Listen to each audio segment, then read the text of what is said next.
Thanks for waiting. Complicated business. President Trump just finished a press conference from the White House talking about how he's going to fix the crime and, well, cesspool that is Washington, D.C. We're going to give you all the details of that and show you how MSNBC tried to make this whole thing, of course, a race issue. Also, J.D. Vance absolutely unplugged, talking about indictments coming down on the Russiagate story, and Democrats are running scared. We'll show you all of the details of that coming up in a moment. Oh, and finally, the gerrymandering story just won't go away. Democrats really think this is a winning issue, and yet even the mainstream media had to hold their feet to the fire this weekend, and it was glorious. We'll give you all that and a whole lot more coming up right now. We're brought to you by Birch Gold. My name is Larry O'Connor, and you can call me Larry. Hey, give us a quick like and a subscribe if you don't mind, because we want you to be a part of our family here. It's amazing the percent is something like 60% of y'all watch our shows and watch our clips, and you don't subscribe. You know you like it. You know you want it. So just do it. Lost my train of thought. I thought I was thinking about something else. All right, let's get on to this. In the continued divide between Trump and the Federal Reserve, it's putting us behind the curve again. Can the Fed take the right action at the right time, or are we just going to be looking at a potential economic slowdown? And what does it mean for your savings? I think you should consider diversifying with gold through Birch Gold Group. For decades, gold has been viewed by many as a safe haven in times of economic stagnation, global uncertainty, and high inflation. And Birch Gold makes it incredibly easy for you to diversify some of your savings into gold. If you have an IRA or an old 401k, you can convert that into a tax-sheltered IRA in physical gold, or just buy some gold to keep in your safe or, in a shoebox under your bed. Just don't tell anyone that the gold's in the shoebox under the bed. That would be bad. First, though, get educated on gold. Birch Gold's going to send you a free info kit on gold. All you got to do is text my name, Larry, L-A-R-R-Y, to the number 989898. Why do I spell Larry? It's right on the screen in front of you. It's also the name of the freaking show. And if you don't know how to spell Larry, honestly, I don't want you as part of our... I know that's not true. I want you there. Text my name, Larry, to 989898. Do it today. Well, Democrats have been guilty of gerrymandering for, forever. Let's face it. And now, because Texas is deciding that they want a piece of the action, Democrats are crying foul. But J.B. Pritzker, the big governor of Illinois, he dared to show up on Meet the Press and try to, explain how it's fine when we do it, but it's bad when Republicans do it. And it was an embarrassment for him. Honestly, he was like a beached whale. I'll show you all of that coming up in a second. But first, look who's back, everybody. It's Beto. We're not going to let him stop us. Are you with me on that? Andale. It also means, as Mark was saying earlier, we don't await the punch thrown by these would-be fascists to land. We punch first, and we punch harder. We want California and New Jersey and Illinois and Maryland and every other state where the Democrats hold the governor's mansion, the assembly, and the state senate to redraw their congressional districts now, not wait for Texas to move first, to maximize Democratic Party advantage. Listen, you may say to yourself, well, those aren't the rules. There are no refs in this game. Fuck the rules. We are going to win whatever it takes. We're going to take this to them in every way that we can. You kiss your mama with that mouth, Beto? What's that all about? It is so great when Napoleon Dynamite is running for office again, isn't it? I'm so excited for that. So let me get this straight. He wants Maryland to go and redraw their districts right now and finally get a handle on the overwhelming Republican representation in that state. I live in Maryland. Did you know that there are 8 congressional districts? And right now it's 7-1, Democrat to Republican. And he's real excited about Maryland finally finishing the job. Because after all, let's make Maryland, Massachusetts again or something. Andale? What was that andale? Is that cultural appropriation? Oh, no, it's not, because his name's Beto. So he can do that. Andale. What is he, the Cheeto Bandito? Is he Speedy Gonzalez? All right, let's swing over to Fox News Sunday yesterday. Shannon Bream asked Governor of New York, Kathy Hochul, a pretty pertinent question when it comes to redistricting. Why was it okay when you did it? Here's how National Review summarized it. They said it was only 3 years ago that New York's Democratic legislature drew up a map so brazenly contemptuous of basic rules that govern a district's contiguousness that the state's Democrat-dominated Court of Appeals threw it out. The New York Times at the time called those maps comically contorted. That's their quote. So your state's highest court at the time, all the judges appointed by Democratic governors, they threw the maps out. So fair to say Democrats have done what they're now accusing Republicans of doing. No, we followed the rules. We do it every 10 years. We base it on census. But the court said you didn't follow the rules. Well, we did follow the rules. So the court was wrong? Well, we followed the rules. There you go. You got to hand it to her for sticking on the talking point. We follow the rules. Okay, but literally the court threw it out because you broke the rules. We follow the rules. We follow the rules. We follow the rules.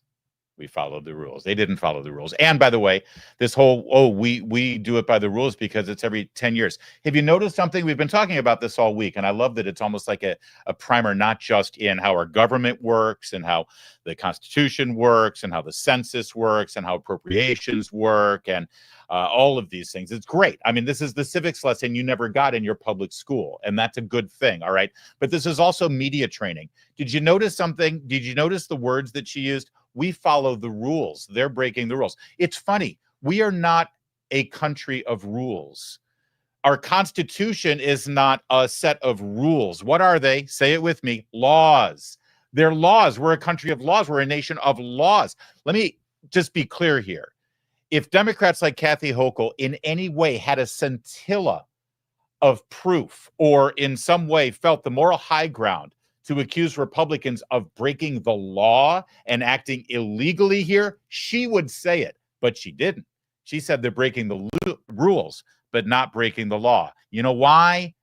Because they're not breaking the law. There's nothing illegal about what they're doing. So now they sound like a second grader on a playground. You didn't follow the rules. You're breaking the rules. Fine, go cry to a judge. Oh, that's right. You can't do that. The judge will throw the case out. All right, let's swing over to News Nation now.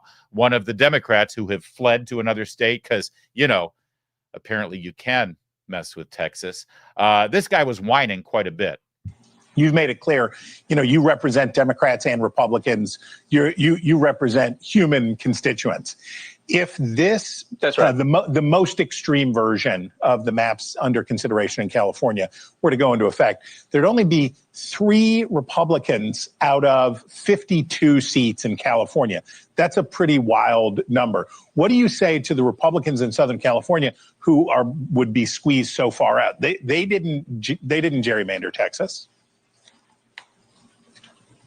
In Texas, I think they did gerrymander, and they're going to gerrymander so extreme you're going to have these weird-looking districts. You're not going to see that in California.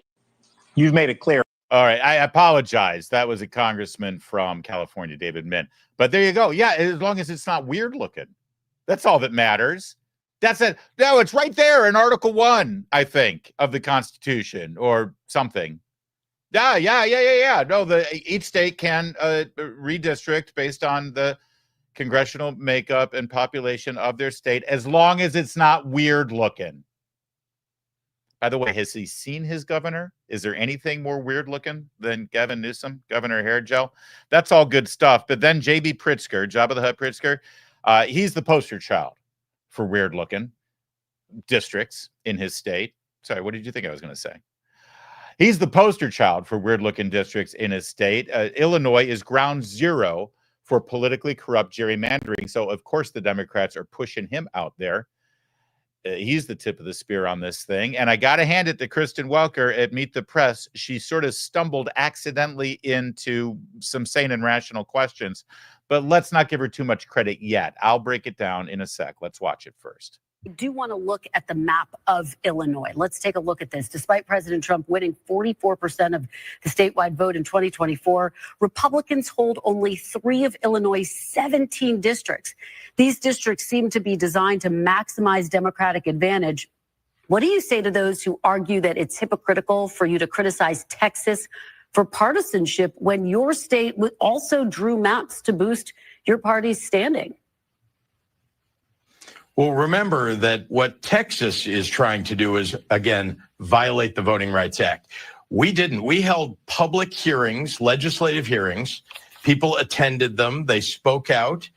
There was a map that was put out. There were actually changes made to the map, and a map was passed. And it was done at the end of the census, the decennial census. So that's how it's done in this country. You talked about how rare it is to do what he's doing. Yes, it is. What's even rarer is to do it at the behest of the president of the United States, who's clearly attempting to and says that he deserves to have 5 more seats. All right, so one more follow-up from Kristen Welker, where, again, J.B. Pritzker's basic response is, but Trump, it's really about Trump. It's Trump. But can we break this down real quickly, this question that was asked? Let's go back to the map here, as you can see. By the way, you know, the big blue thing sticking up there like it's a giant phallic symbol that clearly J.B. Pritzker has, let's call it district envy, I guess, from other states. But that blue swath that went through there, the only saving grace here is that when they redrew the districts and created that giant blue schlong in the middle of Illinois, the Republican who lost his seat was Adam Kinzinger. That's fantastic. But listen to Kristen Welker's question. Of the statewide vote in 2024, Republicans hold only 3 of Illinois' 17 districts. These districts seem to be designed to maximize Democratic advantage. Seem to be? They seem to, I don't know, I'm just guessing here. I could be wrong, but it kind of looks like you created this giant thing sticking across the state from East St. Louis up to Springfield, the capital, just so you could capture as many Democrats. And look at that giant red thing that wraps all the way around it just to give a token Republican some sort of representation. But I don't know, it seems like you did something. Seems to be. Oh, and then this. What do you say to those who argue that it's hypocritical for you to criticize Texas? That's such a trick that these TV hosts, these teleprompter readers do. What do you say to people who would claim this, that, and the other thing? What do you say to people? You know, some will say, there are those who would say, no, just be real. Anybody, any normal human being would look at that and know that J.B. Pritzker is a complete hypocrite. But again, a little bit of credit to Kristen Welker as she did this follow-up. Every major group that grades the fairness of congressional maps gives your state an F. Common Cause, a nonpartisan government watchdog, even says your map, and I'm going to quote, represents a nearly perfect model for everything that can go wrong with redistricting. And I guess the question is, you talk about preserving democracy. How do you preserve democracy if you're using the same tactics that you've criticized Texas Republicans for? But as I say, what they're talking about is a distraction. The reality is that the violation of people's voting rights is what Texas is attempting to do. That's what's wrong with their efforts right now. And the fact that the president of the United States knows it and nevertheless is asking them to do it. There you go. We're back to Trump. But did you get that? She basically calls him out, says that any nonpartisan, third-party, objective reading of what Illinois does gives them a grade F. It's everything that's wrong with redistricting in this country. If anything, Texas is responding and reacting to exactly what Illinois did and using the rules and the law to be able to execute it. And when he's called out on it, with redistricting. And I guess the question is, you talk about preserving democracy. How do you preserve democracy if you're using the same tactics that you've criticized Texas Republicans for? But as I say, what they're talking about is a distraction. There you go. Hey, raising the fact that I'm guilty of exactly what I'm accusing them of doing, pointing out that I'm a complete hypocrite, saying that I'm lying to your face and getting away with murder in Illinois while I'm charging Texas with violating the Voting Rights Act, that's a distraction. Don't distract people. Don't distract people with the truth. Don't distract people by telling them honestly what I've done in Illinois. That's a distraction. It's just a distraction. And of course, Kristen Welker dutifully changed the subject and moved on. But then she brought in another guest, this guy. Remember him? Yeah, it's Obama's wingman, former Attorney General Eric Holder. They brought him in as an expert on voting rights laws, on redistricting, on disenfranchisement, and of course, racial gerrymandering. Eric Holder was the X-ray. Because why would they bring in Eric Holder like 10 years after he was Attorney General? Why is he relevant to this conversation? Well, I'll tell you in a second, but first let's take a look at what he had to say. Let me ask you, how can gerrymandering both be a threat to democracy and also the way to save it? Well, there's no question that gerrymandering is a threat to our democracy. It allows politicians to pick their voters as opposed to citizens choosing their representatives. But we are now in a situation where we find ourselves where authoritarian moves are being made by the White House through various states, Texas most prominent among them. And there has to be a response to that. What I've said is that we have to protect our democracy now if we ultimately want to be able to save it. And so taking the reasonable steps that have been proposed in California, I think it makes a great deal of sense in this moment. A temporary way in which to respond to that which is happening in Texas, with the thought that after this crisis has passed, we get back to the fight against gerrymandering by anybody. Stedman's never been the same since Oprah broke up with him, right? And I mean, imagine how awful it would be if you're like dating the richest, most powerful woman in the world, and suddenly she leaves you for Gayle King, right? That's got to be devastating. I'm sorry, what? Oh, that's not the same guy? He looks a lot like Stedman, doesn't he? Remember Stedman? All right, I guess that is Eric Holder, the Attorney General. Did you pick up on that? This is a threat to democracy.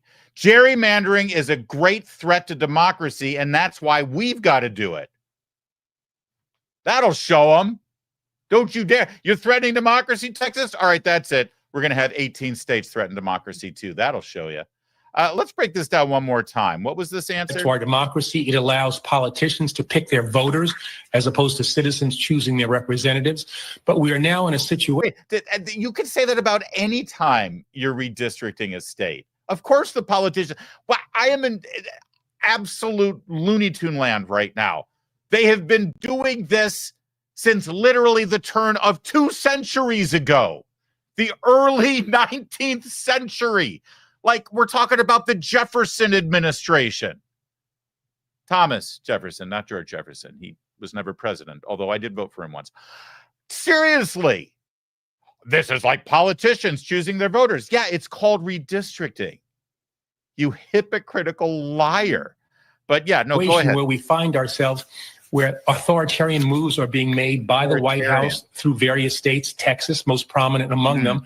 And there has to be a response to that. What I've said is that we have to protect our democracy now if we ultimately want to be able to save it. And so taking the reasonable steps that have been proposed in California, I think it makes a great deal of sense in this moment. In this moment. If I had a doubt, seriously, if you're watching Democrats right now appear in doing their media hits, if the drinking game is take a shot when they say in this moment, you'll be blotto. You'll be done. You'll be like Nancy Pelosi by 1 PM. That's how bad it's going to get. That's been market tested. It's been, focus group. They love the term in this moment.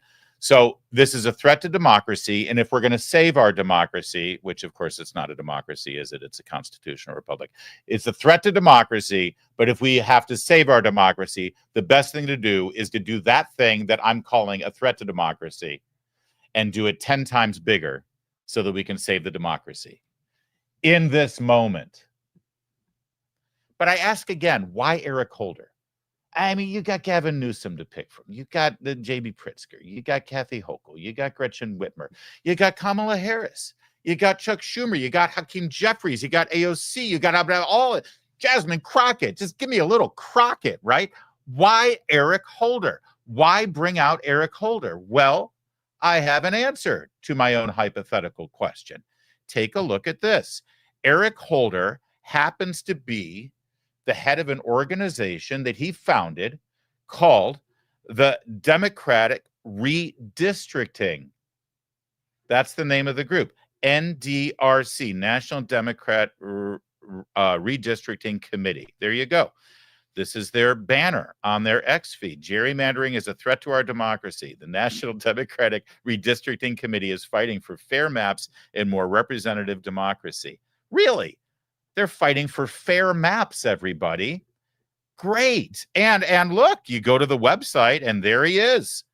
Eric Holder, Former attorney, look at him standing right next to Barack Obama because he's his wingman. Our fight is now. There is no off season in redistricting because their plan, as you can see from their X profile, is to fight for fair maps. Hashtag fair maps. There you go. Well, that makes sense then. You bring in Eric Holder, he runs a group, and they're fighting for fair maps. Funny, though, the word democratic is in there. I'm sure he just means, you know, the use of democracy, right? For voting purposes. He doesn't mean democratic like Democratic Party, although there is an awful lot of blue on this logo. I mean, look at the logo there. You can see it. It's the United States of America, and it's just different shades of blue with little puzzle pieces, like they're putting together a puzzle. That's an interesting logo for a group that's just fighting for, what is it? Hashtag fair maps. That's curious, isn't it? Well, our friend Scott Walker, former governor of Wisconsin, now president of Young America's Foundation, he shared this little document with everybody on social media. It's called a 990 form. Anybody can pull it. It's a federal form that a nonprofit organization files so that they can have their nonprofit status. And there they are, National Democratic Redistricting Committee. This is great. Let's find out what this organization is all about, because they're just fighting for hashtag fair maps, right? So if you scroll down to summary here, it says briefly describe the organization's mission or most significant activities. And when they filed for their nonprofit status to be able to raise money and become politically active to fight for hashtag fair maps, you know, when they described what their goals were, what their agenda was, what the purpose of the organization was, they didn't say anything about fair maps with or without the hashtag.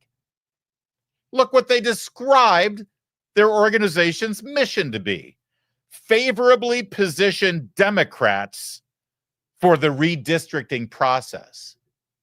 Now, of course, you may look at that and say, well, clearly they're reacting to Trump.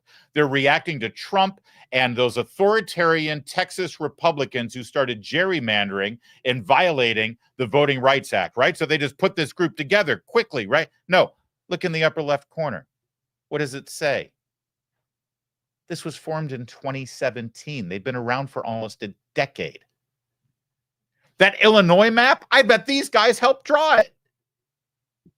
And Maryland, and Massachusetts, and California, and all that. That's what they do.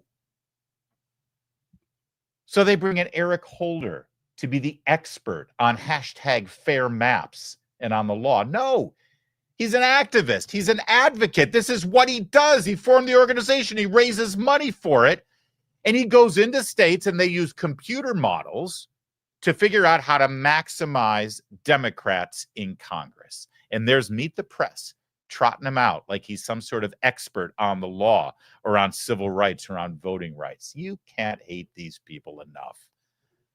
But the fight keeps going, and they keep getting upset, and they keep screaming from the rooftops, and they've even had to drag Beto O'Rourke out to start dropping F-bombs and yell "Andale," but they can't stop what's happening, and it's going to continue. And finally, we're going to have some fair maps, real fair maps, without the hashtag.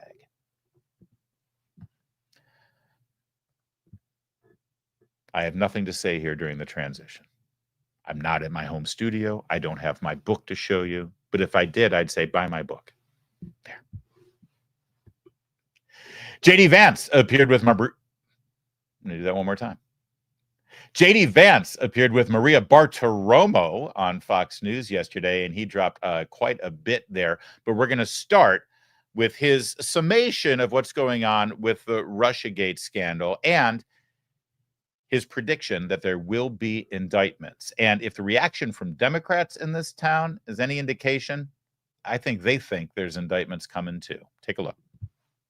So another crazy thing that I had no idea about, but everybody, even Democrats actually admit this, that the census in 2020 had a major statistical error. And what that meant is that you actually undercounted a few states that are Republican, like Florida and Ohio. You overcounted some blue states. And so what I understand, if you actually did the census. All right, I'm not going to lie. I played the wrong clip. It happens. Did I mention I'm in the DC studio today?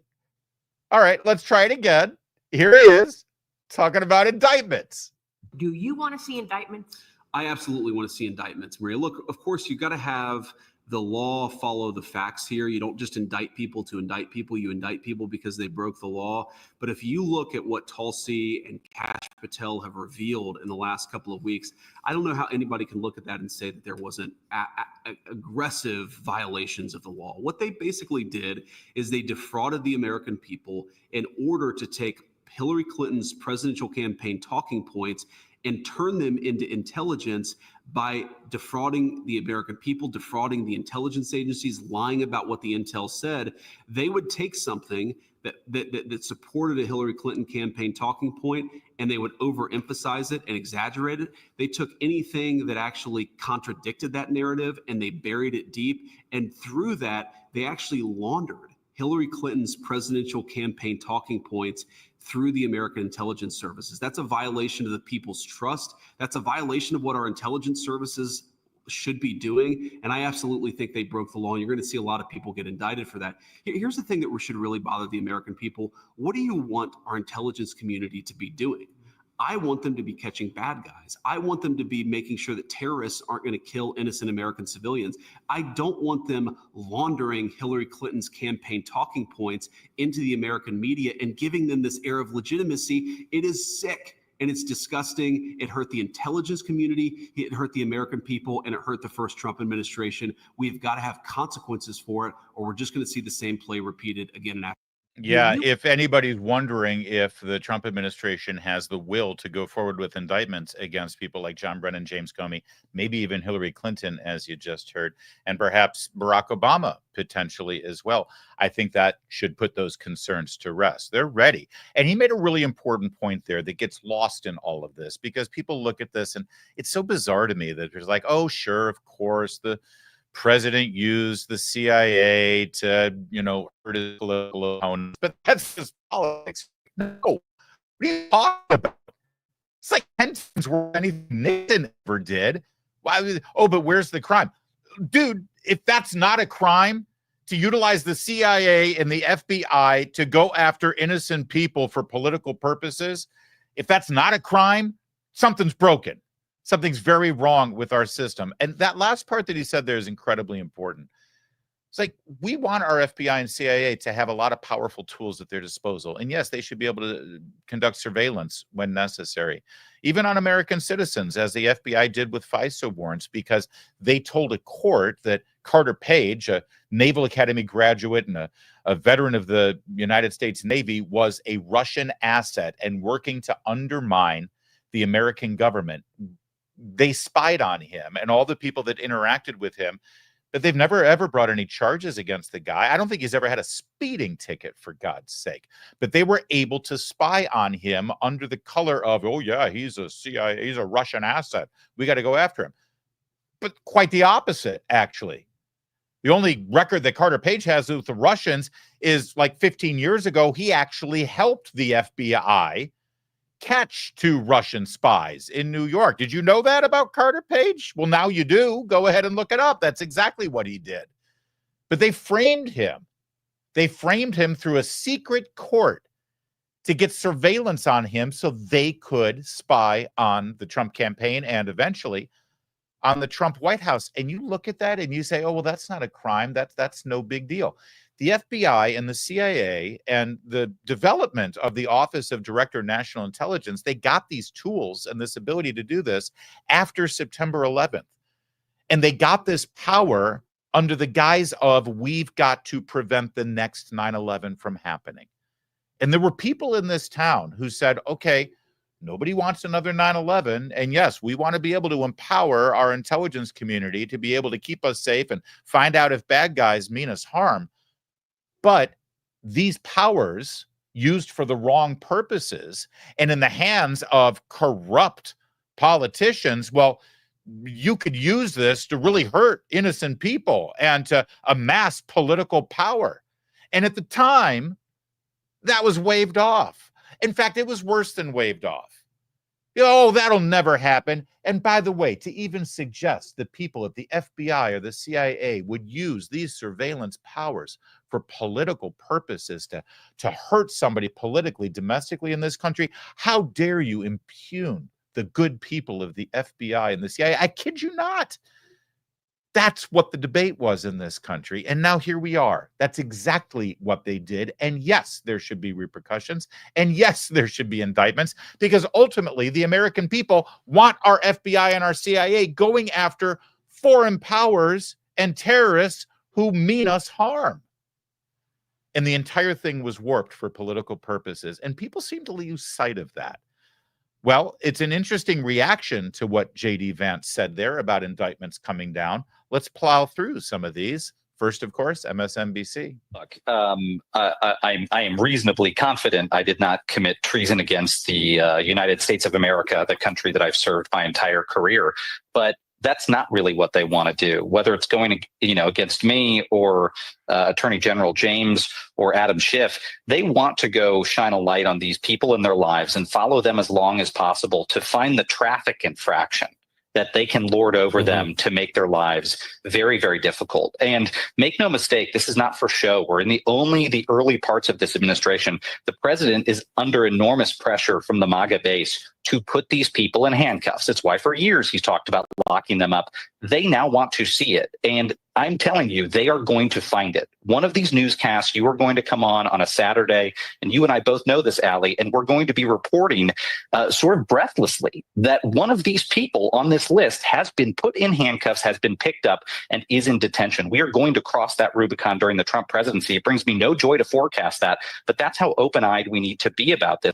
All right, so that's Miles Taylor. And if you don't know the name, well, that's by design, actually, because he's famous for publishing something under an anonymous byline. It appeared, I think, in the New York Times, maybe the Washington Post. It's the same newspaper, where he identified himself as a Department of Homeland Security official in the, actually, you know what? Let me correct that. I don't think he identified himself with Department of Homeland Security. He just said he was an official in the Trump administration.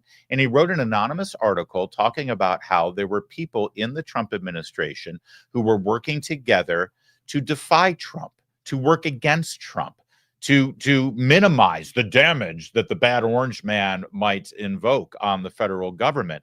They were literally disobeying the head of the executive branch, the guy that the people of the United States of America voted to be the president.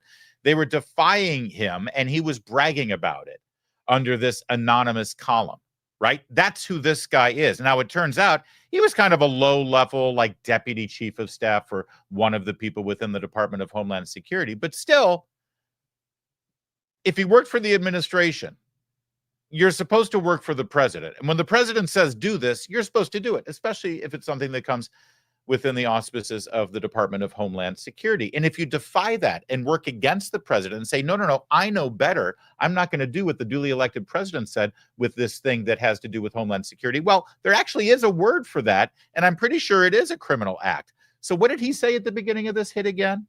Look, I am reasonably confident I did not commit treason against the United States of America, the country that I've served my entire career.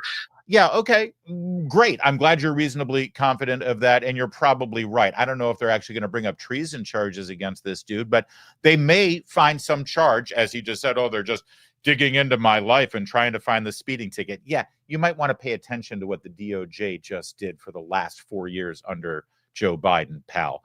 But that said, this isn't about vengeance. This is about the truth, and this is about law and order, and this is about justice. So, Mr. Taylor, can I call you anonymous? Do you mind? I know that was your, yeah. Here's the thing. They might actually bring up charges against you. And just so you know, if you're wondering, my gosh, I mean, what kind of surveillance did they do on me? They looked into every email. They looked into everything that I've done my whole life until they found that I, carried a 3 over wrong on my IRS return or something. No, pal. You know what they're going to do? They're going to read your article. You confessed to the crime. You bragged about it, pal. So, yeah, they might find something on you. And I think that's okay. You know who else is nervous? Michael Cohen. Yeah, that weasel. He was on MSNBC. Look at what he's doing right now, for example, with Tish James, Look at what he's doing with Adam Schiff. And I'm going to make another bold prediction here on a lot of predictions at 8 o'clock in the morning. There's a lot of here. Take these notes because mark my words, politically, they're both doomed.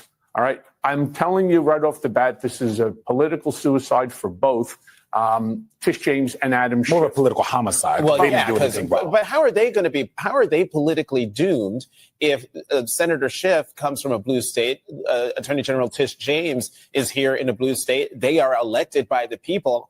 How are they doomed politically? It'll be gerrymander. It will end up being somehow. They will end up being held races. Yes, but they will also be held accountable. Mark my words, they will be held accountable for the crimes that they are now looking at. That's Ed Martin who's looking at him. And I know so many people are going to say, oh my God, Michael Cohen is like bending the knee to Trump. No, what I'm doing is I'm actually telling you the reality. We could talk to each other all day long and we can say, oh, I have 1 million followers, you have 1 million followers. It's the same million followers. 77 million Americans ended up voting for Trump. Mark my words, Ed Martin, the Department of Justice, Pam Bondi, they will figure out exactly how to go after Adam Schiff, how to go after Tish James for these mortgage violations. And they alleged mortgage violations. Alleged, correct. Yeah. And they will be held accountable. That's my next prediction here on your show. And I know that I'm right because if there is a signing of a box which is wrong, and trust me, I know I went to prison. One of my charges was on my HELOC. I had a low mortgage onto it. I had 80% equity.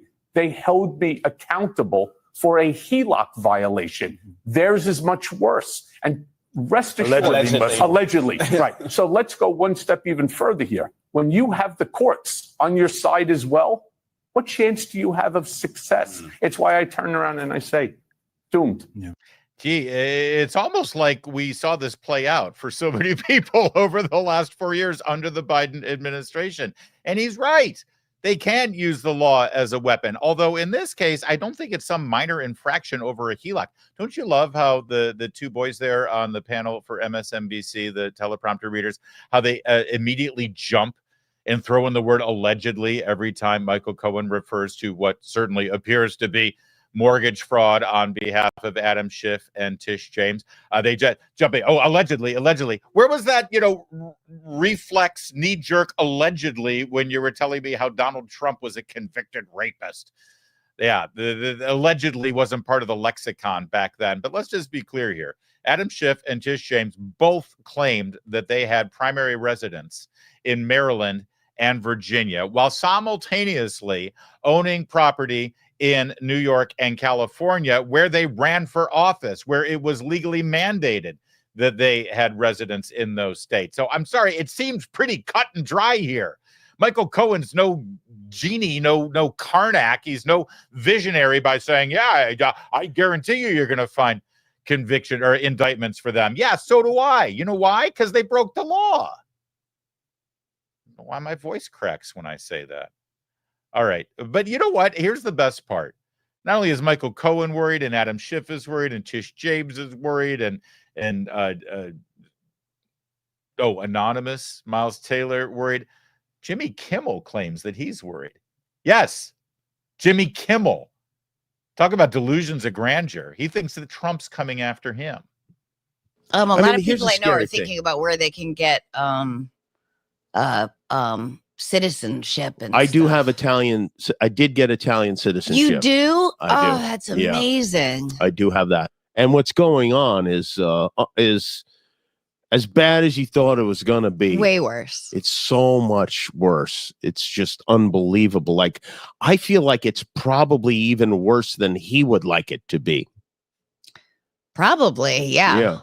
I mean, I do every once in a while I'll Google Trump regrets or MAGA regrets just to see all the people that I'm not happy that they're upset and but it makes me hope that maybe this will bring people together. No comment. Let's go back to JD Vance. I got nothing on them. I'm sorry. I'm not going to waste any more of your time with them. JD Vance also had quite a bit to say about needing to redo the census from 2020 and about how California has an advantage because of all the illegal immigrants. But listen carefully to the words. He's so good at articulating these things because he points out the obvious fact. I think he might watch this show. That California is being rewarded for breaking the law when it comes to immigration. They're being rewarded for not cooperating with federal authorities or with ICE. They want to keep as many people illegally in the state as possible. And even more importantly, the states that play by the rules, they are getting punished for California's crimes. Watch and think it through here. This is the whole point of how it works in our republic. So another crazy thing that I had no idea about, but everybody, even Democrats actually admit this, that the census in 2020 had a major statistical error. And what that meant is that you actually undercounted a few states that are Republican, like Florida and Ohio. You overcounted some blue states. And so what I understand, if you actually did the census anew right now, you would have 10 additional Republican seats and 9 fewer Democrat seats. And really what we're living with, Maria, is the consequence of 40 years of institutional control in the Democratic Party. These guys have fought very dirty for a very long time, and they haven't just won elections and enacted laws that we may not agree with. They have tried to rig the game for Democrats and against Republicans. And thankfully, under President Trump's leadership, you finally see some spine. You finally see some backbone in the Republican Party to fight back against these very aggressive Democratic dirty tricks. But the only way for us to do it is to actually go and do the hard work to reset the scales a little bit. What we want to do is redo the census, but importantly, we want to redistrict some of these red states, and we want to make the congressional apportionment fair in this country. Again, you cannot do it unless Republicans actually take some very decisive action in the months to come. We think they will, and we're obviously supporting them every step of the way. But do you worry that as Republicans do that, the Democrat blue states are going to do the same thing? And then you'll have redistricting in California, New Jersey, and so on. You know, Maria, there's just not a whole lot of juice left out of that lemon. The Democrats have already gone as far as they possibly can. Let me give you a crazy statistic. So I believe that it's in New Jersey, Illinois, New York, California, and there's one other Democrat state where you take those 5 states, you have a large number of Democrat representatives. But here's the crazy statistic. President Trump won 43% of those 5 states. And Democrats have something like 85% of the representatives out of those states. You cannot gerrymander these far left states anymore. And that's the whole point. We have unilaterally disarmed in the Republican Party. We have said to the Democrats, if you want to rig the game in your favor in blue states, go ahead. We're going to do nothing to fight back against it. That's crazy. It makes it harder for us to pass our agenda. It makes it harder for us to win elections. And most importantly, it gives Democrats this ability to run roughshod over the country without any pushback from the American people. The democratic system in this country is broken because who you vote for doesn't necessarily get reflected in who your representatives are. We're just trying to rebalance the scales and frankly, push back against a very unfair system created by the Democrats.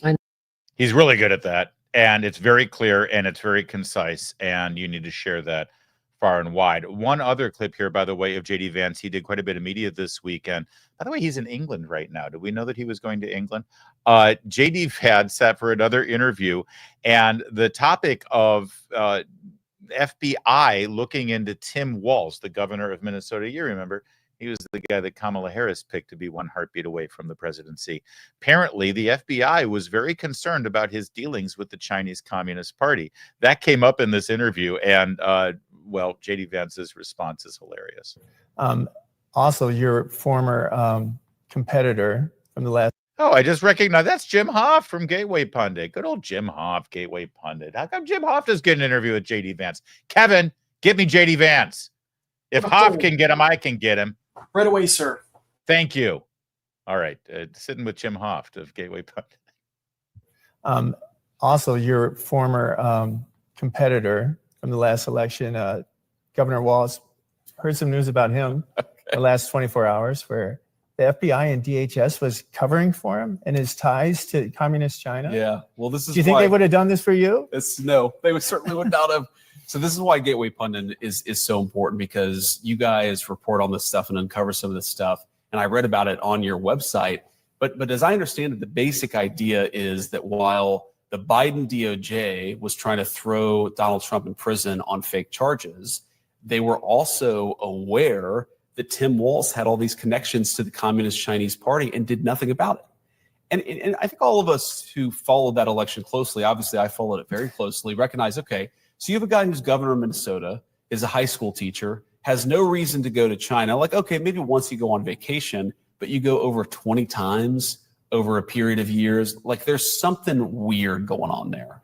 And it seems like the Biden Department of Homeland Security actually flagged this guy as a potential security threat for his connections to the PRC. And he's not just some random guy living in Minnesota. He's the governor, and he was the potential vice president of the United States. I think in so many ways, literally and figuratively, we dodged a bullet in that election. Just amazing. The president dodged a literal bullet, but I think the whole country dodged the bullet of Kamala Harris and Tim Walz. And to all those who are watching in Vegas, aren't you glad you have me as vice president and not a communist agent, Tim Walz?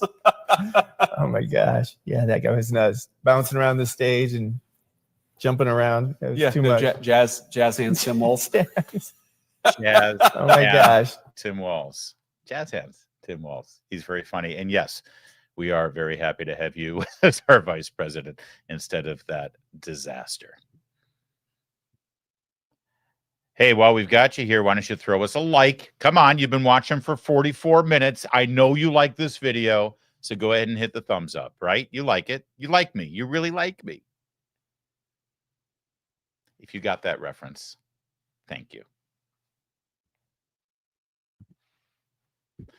President Trump wants to make the District of Columbia safer. There's a lot of reasons why this is important, not just because he lives there, but it's also our nation's capital. You know, you can pick and choose whether you want to go to Chicago or not, or New York or Baltimore or Detroit or any other rat-infested Democrat-run city. But the capital, well, you might be compelled to come here for one reason or another. You might have business with the government. You might want to petition your representative. You might not have a choice but to come to Washington, D.C. And you deserve to not have to look over your shoulder and think you're about to get shivved in the back, right? Of course, right. That's what makes D.C. different. Well, Donald Trump, just about an hour ago, conducted a huge presentation at the White House talking about what he's doing as president, running the executive branch of our federal government to make D.C. safer. We're going to show you a bit of that press conference coming up in a second. And we're also going to show you what some hosts on MSNBC tried to do, because believe it or not, Trump wanting to make D.C. safer apparently is racist. I know. Shocking, but MSNBC went there. Before we show you that, though, I do want to show you some residents of the District of Columbia. It is a predominantly African-American city, and so the victims of all of the crime and the homeless and criminal vagrancy and piles of human feces on the sidewalks and used hypodermic needles sitting in a kid's park and all of the other dangers that you have to deal with. Well, the victims of all of that lack of quality of life are Black people. I mean, maybe it's me, but if you want to make life better for the Black people who live in D.C., maybe that's the opposite of racist. Well, let's hear from the people of D.C. about how much they love their government. We have home rule for a reason. Because if it's safety and crime the president is worried about, Green has some thoughts to add to his agenda. Or is he going to come pick up our trash next? Is that what I should expect? We do have areas with high grass that he can cut. I have infrastructure problems in my community. Can he put some funding on the table for that? He shouldn't be making those kind of decisions. That's more like a dictator. Gotti thinks that if this is the way the administration is going to continue, everybody now is in like a big old gumbo pot of, you know what I'm saying? You don't know what's in it. You know what I'm saying? That's all. You don't know what you're going to get served. Well, I can't argue with that logic, but think about it for a second. Is he going to come and fix this and clean that up? And here's the dude, you've got a government. You've got a council member in your ward. You've got a mayor. You pay a ton of money in taxes in this city, one of the most expensive tech cities. Why are you yelling at the president? Because he's actually trying to make things safer. It's kind of hilarious. But of course, this is what the media has done because they want to turn this into a racial issue. But watch. Some shots, some bangs.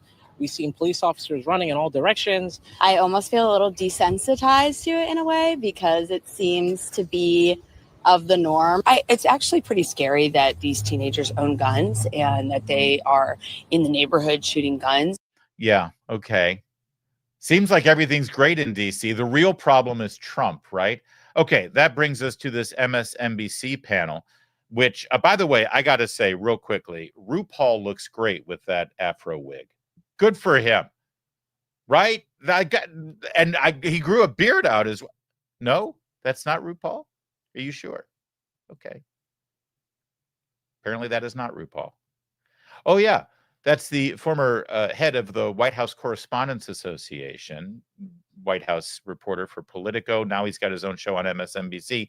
He was going to be Kamala Harris's press secretary. So you know that he's going to be completely objective. Oh, and looky there. That's Jonathan Capehart, formerly a columnist at the Washington Post. He's the co-host here on The Weekend. Are you sure that's not The Weekend? I mean, the show is called The Weekend. And he's got, all right, I'm wrong. Jonathan Capehart has actually left the Washington Post because, as he put it, he doesn't want to keep writing columns about how bad America is. These guys love this country. They're fantastic. And the woman in the middle is the mayor of the District of Columbia, Muriel Bowser. Listen to how they try to frame this as a racial story, that Donald Trump just hates black people. That's why he's trying to clean up all of the murders of black people in the district. But more importantly, watch how Muriel Bowser pushes back. One of the things that we have seen over and over from the president, from his team, Stephen Miller saying it's like Baghdad in Ethiopia.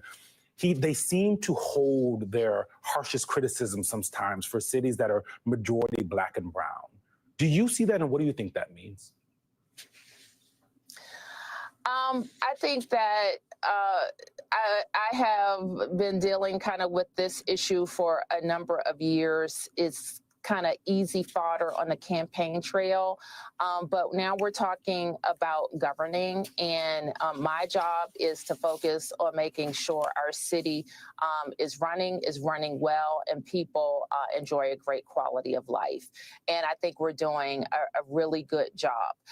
We do need the federal government's help, as I mentioned, because they have an outsized influence on our criminal justice system. We need more prosecutors. We need more judges. There are other ways to help. Even we want to rebuild our jail, and there are ways that the feds can help with that. Yeah, did you notice there where she said, yeah, the whole, racist thing and all that? Listen, that's great campaign fodder. It's okay to call him a racist when you're trying to defeat him in an election. But, now we got to govern. That's quite a reveal, isn't it? And yeah, the feds can help. We need more prosecutors. We need more judges. And we're going to rebuild our jail. Fascinating, isn't it? From Muriel Bowser. Now, listen, I have no hope that she's actually going to cooperate with Trump. I think she sees this as a money grab. She's been a complete disaster, right? I mean, geez, Muriel, I'm shocked that repainting a sidewalk and street in front of the White House to say Black Lives Matter Plaza didn't fix the crime problem, because that was her last big idea. Didn't help at all.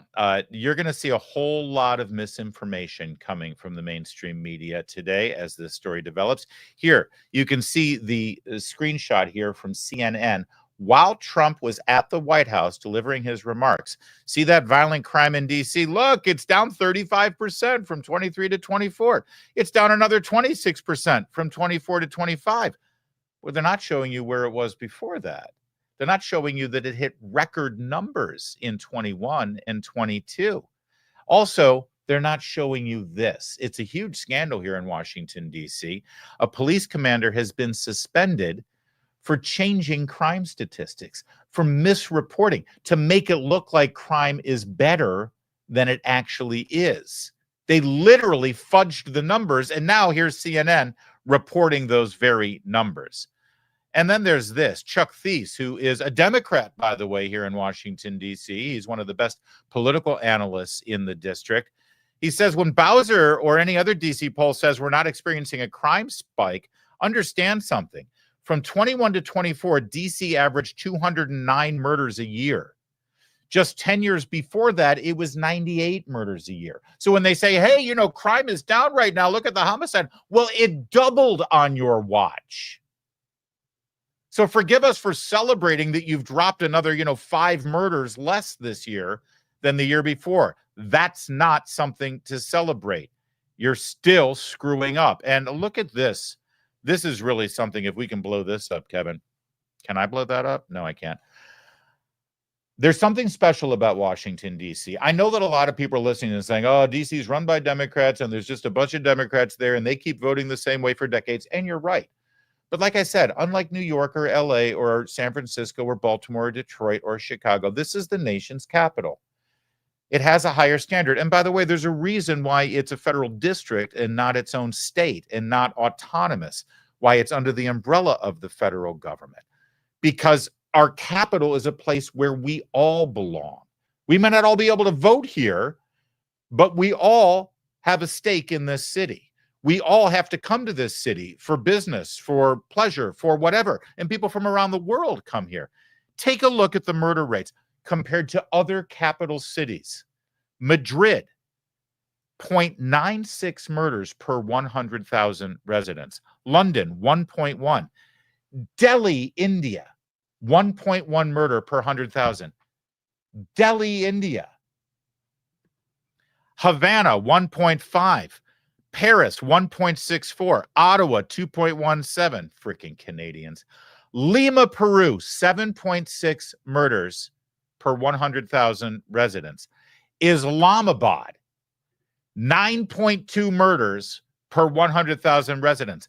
Mexico City, 10.6 murders per 100,000 residents. These are all capital cities.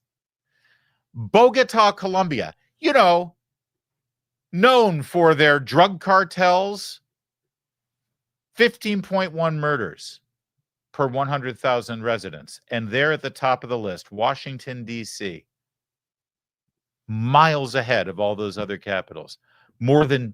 Just about double the murders of Bogota, Colombia, with 27.5 murders per 100,000 residents. It's not even close. Hey, we're number one. We're number one. That's despicable. That's disgusting. You're coming from around the world. You want to see the bastion of freedom and constitutional republics from around the world. You want to come to Washington, D.C., and that's what you're greeted with? No, Trump is right. They got to fix it. Look how the Washington Post addressed the story today. It's hilarious. It's a safe city, so says the Washington Post. You just saw the numbers. Safe compared to what? It's a safe city, but overhearing and witnessing gang threats and then watching the camera footage of the thuggery is disturbing, said one resident. Get this. Speaking on the condition of anonymity over concerns of personal safety.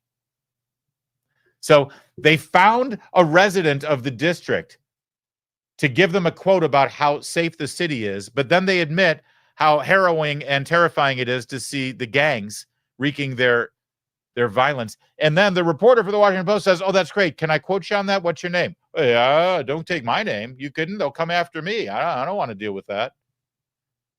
That's the Washington Post telling you how safe the city is. All right, so here's what President Trump had to say today. Take a look. I'm announcing a historic action to rescue our nation's capital from crime, bloodshed, bedlam, and squalor, and worse. This is Liberation Day in D.C., and we're going to take our capital back. We're taking it back.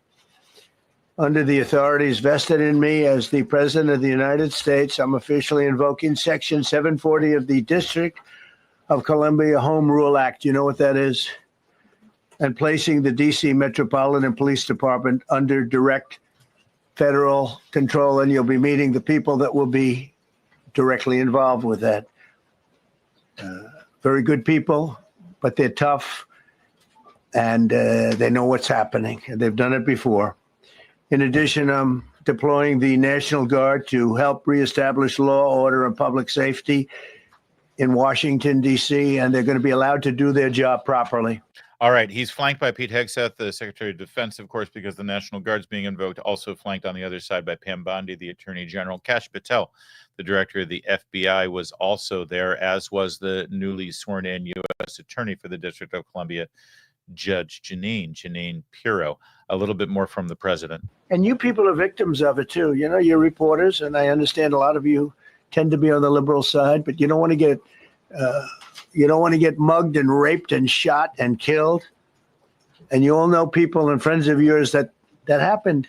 And so you can be anything you want, but you want to have safety in the streets. You want to be able to leave your apartment or your house where you live and feel safe and go into a store to buy a newspaper or buy something. And you don't have that now. Let me be clear here. This is a man who grew up in Queens. He grew up in New York City during some pretty bad times, like when Ed Koch was mayor and then David Dinkins before Giuliani. He knows what a bad, corrupt bedlam city looks like. And he also knows how it can be fixed because he lived through that in New York with Giuliani and then, to a lesser degree, Mike Bloomberg. So he had more to say. It's becoming a situation of complete and total lawlessness. And we're getting rid of the slums, too. We have slums here. We're getting rid of them. I know it's not politically correct. You'll say, oh, so terrible. No, we're getting rid of the slums where they live. I really feel like it sort of offends his sensibilities as a real estate developer to drive through some of these neighborhoods in Washington, D.C. And it's understandable. And the fact that he's president, he can actually do something about it because, well, those are the guidelines within the confines of the constitutional oversight that the federal government has on the District of Columbia. And so, and by the way, I've seen a lot of commentary. Oh, he's just trying to distract from this and distract from that. And this is just some new thing that he's doing. And it's just, no. I've been following this guy, and as a local radio host in Washington, D.C., every morning on my radio station, we talk about crime, we talk about the quality of life problems here. And in his first term, Trump was talking about this. He's been talking about changing the way architecture is done in Washington, D.C., and get back to classical architecture so that we can be proud of the city. And we don't have buildings built like the Housing and Urban Development Building, which looks like a penitentiary, frankly. Be proud of this city and be proud of our architecture and beautify it. And it's disheartening to drive by these beautiful world-class locations that people from literally all around the world want to come and visit, and you see graffiti on it, or you see people living in tents right outside of them. And it doesn't have to be this way. You saw the one clip of the woman in Washington, D.C. saying, yeah, we're getting kind of immune to it and numb to it because we just figured this is what. No, it doesn't have to be this way. It isn't like this elsewhere. We can actually have law and order. We can have peace. We can actually get out from under this. You just need to have the will. And the local government here for decades now has not had the will to do it. When you saw that, the Navy Yard, I saw it this morning. They saw that they fought back against law. See, they fight back until you knock the hell out of them because it's the only language they understand. But they fought back against law enforcement last night. And they're not going to be fighting back long because I've instructed them and told them whatever happens, you know, they love to spit in the face of the police as the police are standing up there in uniform. They're standing and they're screaming at them an inch away from their face. And then they start spitting in their face. And I said, you tell them, you spit and we hit. And they can hit real hard. Yeah, and let's just be clear here. The cops are outmanned here. I've been interviewing the head of the police union for several years now, and it's so understaffed because they have lost so many cops in Washington, D.C., because who wants to operate under these conditions, especially knowing that you've got a Black Lives Matter Plaza mayor and you've got a district council who are trying to change the terms of engagement with criminals in these. That's why juveniles are wreaking havoc. That's why they're carjacking. That's why they're engaging this way. And he said, you can see it from last night. It was actually Saturday night in the Navy Yard, which is right down by where the baseball stadium is in Washington. It's less than a mile from the Capitol, just straight down South Capitol Drive. And there was mayhem in the streets, in Navy Yard, and shootings. And yeah, they fought back against the cops because the cops are outnumbered.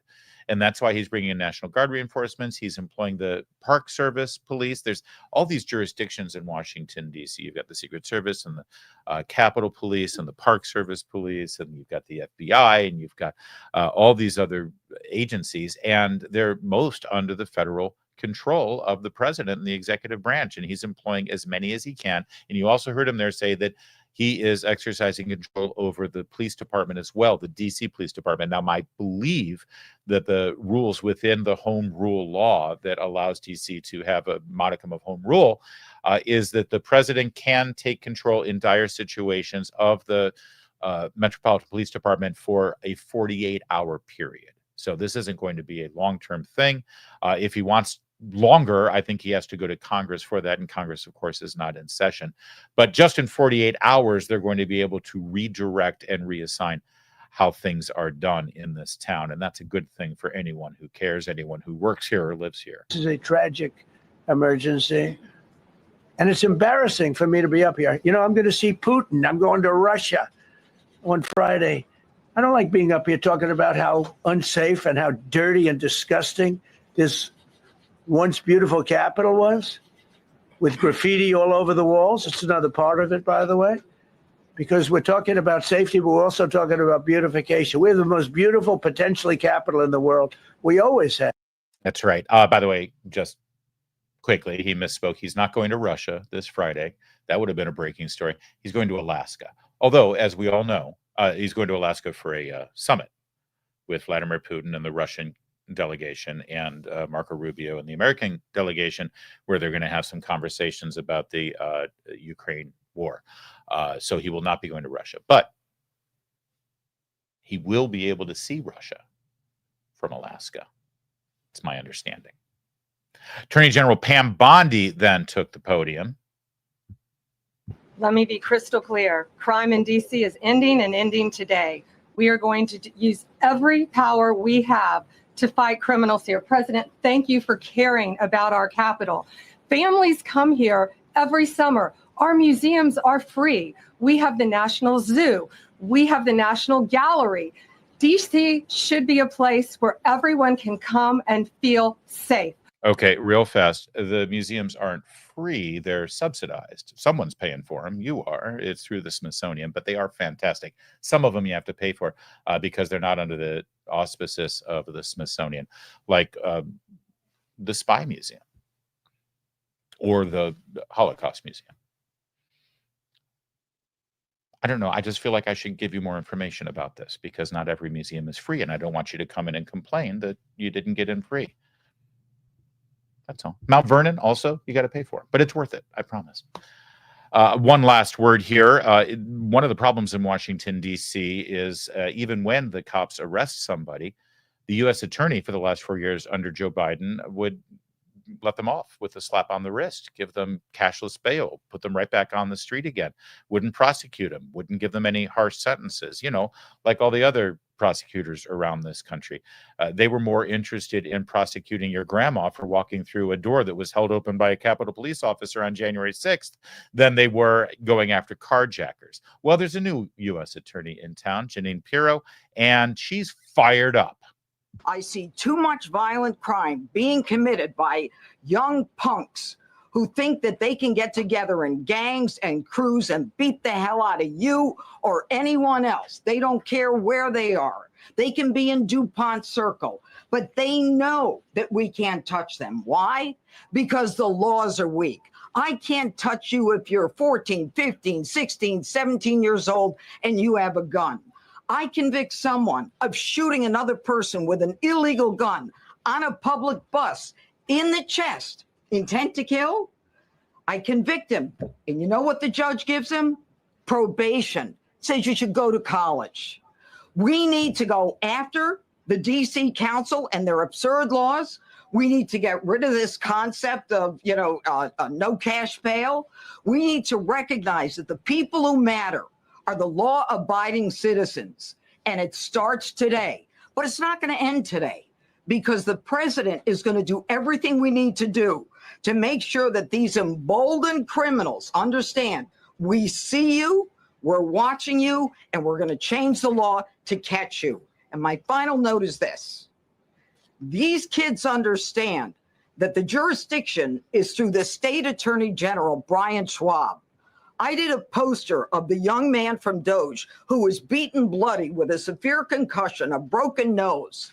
And then I did a poster of what happens to those kids because I can't arrest them. I can't prosecute them.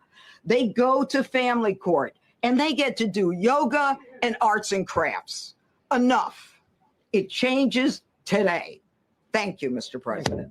Fiery and great stuff. And it's about time. And this is going to be, again, incredibly popular across this country. And believe it or not, I think ultimately right here in Washington, D.C. and in the communities surrounding this area. And make no mistake, Virginia, Northern Virginia is just across the Potomac from Washington, D.C. They're affected by the crime in the district. And there's an election going on this year in Virginia for the governor's seat. And I assure you, this is going to affect that race as well. This is good for the quality of life of people in this city and people who have to work in this city and people who are going to travel to this city. And it's also good politics.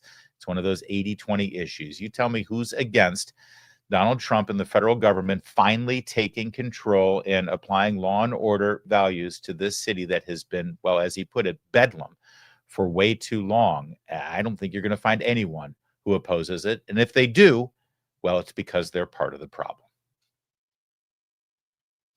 All right, that's a wrap for our special show today from the mothership. Let's see what your super chats are. Let's start with Arthur Brogdon on Rumble.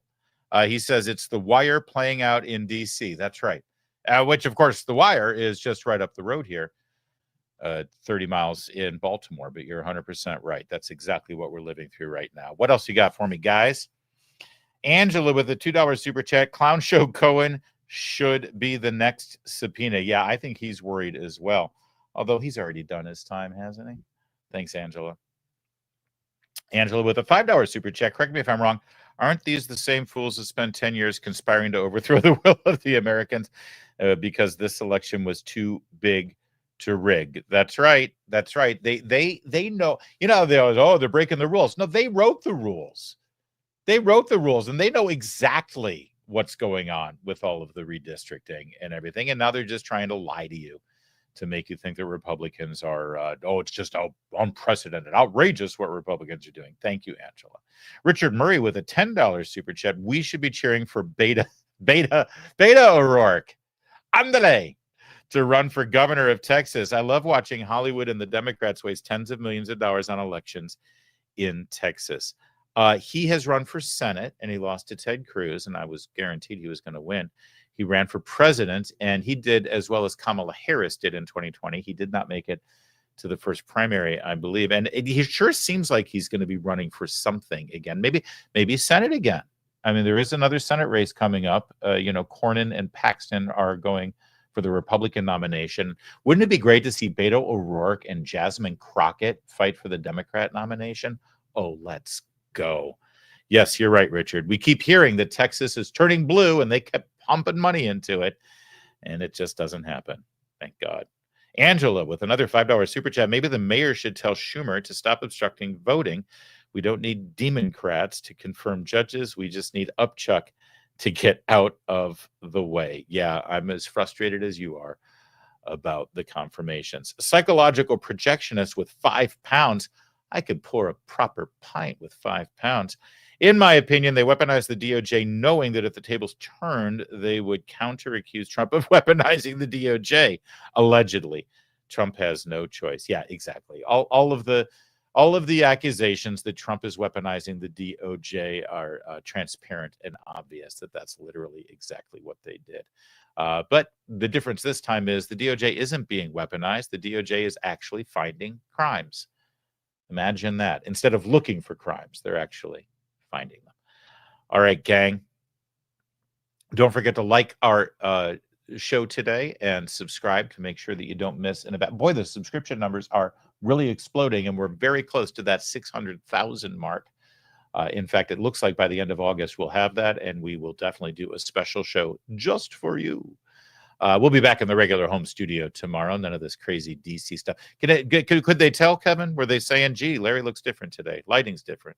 Camera's different. Let's ask right now. Put a comment down.